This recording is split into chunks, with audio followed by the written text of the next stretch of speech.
The true story of the three little pigs, as told by John Seiska.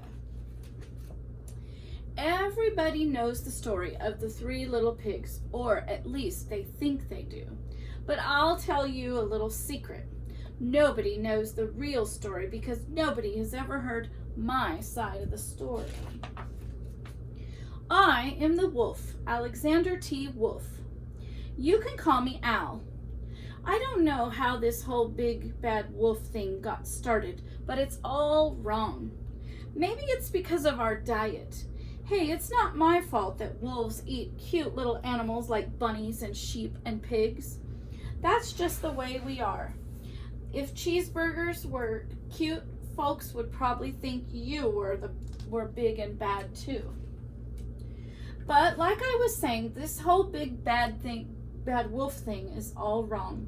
The real story is about a sneeze and a cup of sugar.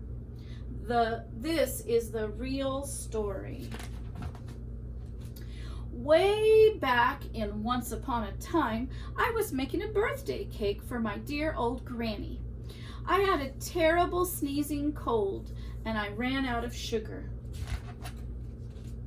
So I walked down the street to ask my neighbor for 1 cup of sugar.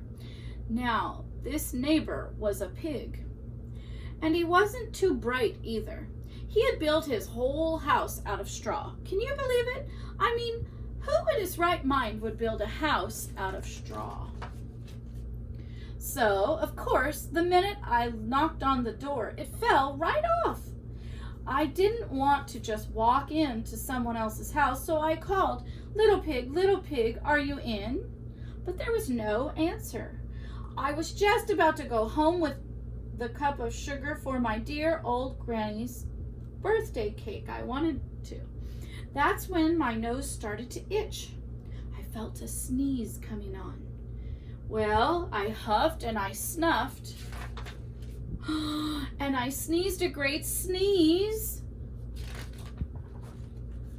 And you know what? That whole darn straw house fell down. And right in the middle of the pile of straw was the first little pig, dead as a doornail.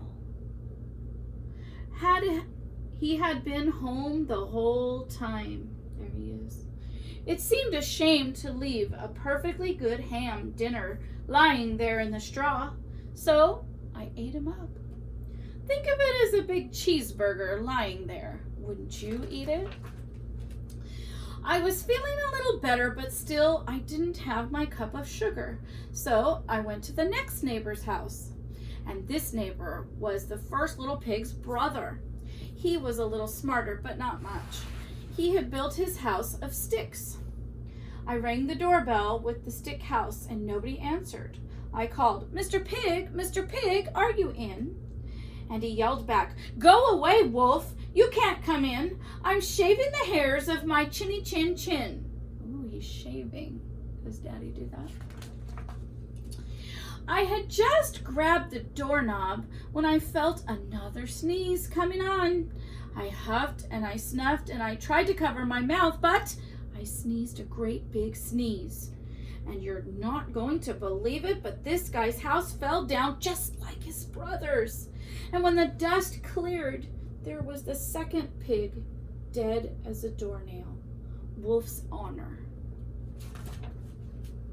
Now, you know food will spoil if you just leave it out in the open. So I did the only thing there was to do. I had dinner again.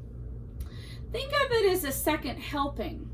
I was getting awfully full, but my cold was feeling a little better, and I still didn't have my cup of sugar for my dear old granny's birthday cake. So I went to the next house.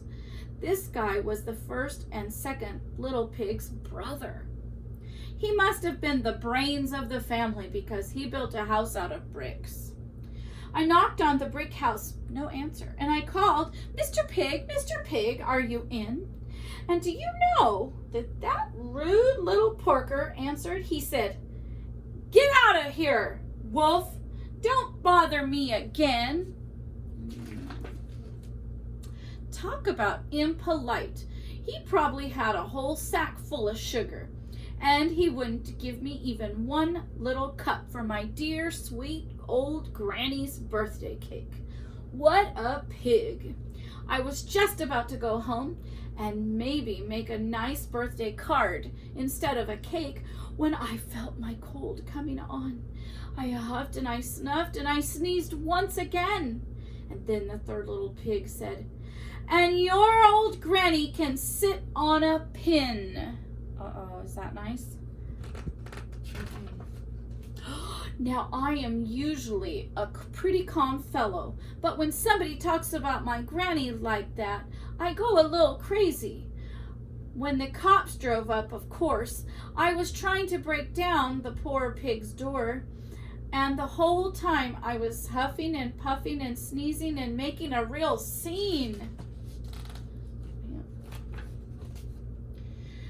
The rest, as they say, is history.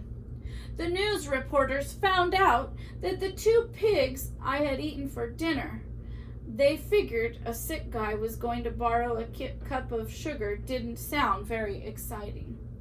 So they jazzed up the story with all that huff and puff and blow your house down, and then they made me the big bad wolf. That's it. That's the real story. I was framed. But maybe you could loan me a cup of sugar. The end.